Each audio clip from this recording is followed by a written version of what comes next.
Company A reports the following income statement. Sales 8 lakh, less variable cost 240, contribution 560, fixed cost 4 lakh, EBIT less interest or earning before tax. Using the concept of financial leverage, by what percentage will the taxable income का मतलब होता है EBT increase if EBIT increase by 10%, और इसके लिए हमें financial leverage के concept का यूज करना है. Using the concept of OL, by what percentage will EBIT increase if there is 10% increase in sales.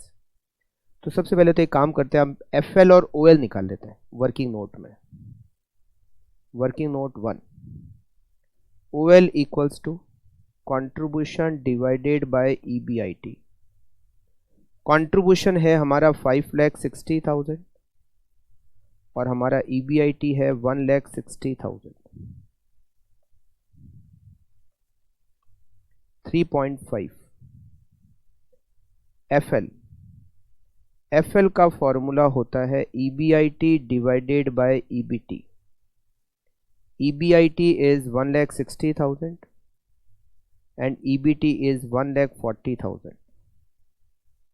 1,60,000 divided by 1,40,000. 1.143. A point. Using the concept of FL, if EBIT increase by 10%, EBT कितना percent increase होगा? एक factor का percentage change दे रखा है, दूसरे factor का percentage change पता करना है. FL का फॉर्मूला वैसे तो होता है EBIT upon EBT, but percentage में फॉर्मूला क्या होता है? परसेंटेज चेंज इन EPS.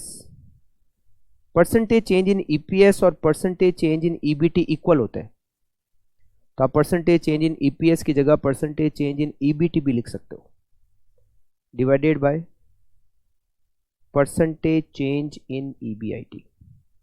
अगर हमें FL पता है और परसेंटेज चेंज इन EBIT पता है तो हम परसेंटेज चेंज इन EBT निकाल सकते हैं. हमारा FL है 1.143. हमें परसेंटेज चेंज इन EBT पता करना है. हमें क्वेश्चन में परसेंटेज चेंज इन EBIT दे रखा है 10%. तो 10 को अगर 1.143 से मल्टीप्लाई करोगे तो हमें परसेंटेज चेंज इन EBT मिल जाएगा. 10 इंटू 1.143, 11.43%. फिर दे रखा है सेकेंड पॉइंट, OL के कॉन्सेप्ट को यूज करके बताइए कि अगर सेल्स 10% से इंक्रीज होती है तो EBIT कितना परसेंट इंक्रीज होगा. OL का वैसे तो फॉर्मूला होता है कंट्रीब्यूशन अपॉन EBIT, बट अगर परसेंटेज में फॉर्मूला देखें तो इसका फॉर्मूला होता है percentage change in EBIT divided by percentage change in sales. OL हमें पता है 3.5. परसेंटेज चेंज इन EBIT हमें पता करना है और परसेंटेज चेंज इन सेल्स हमें दे रखा है 10%.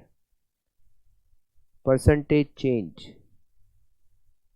इन EBIT इक्वल्स टू 35%.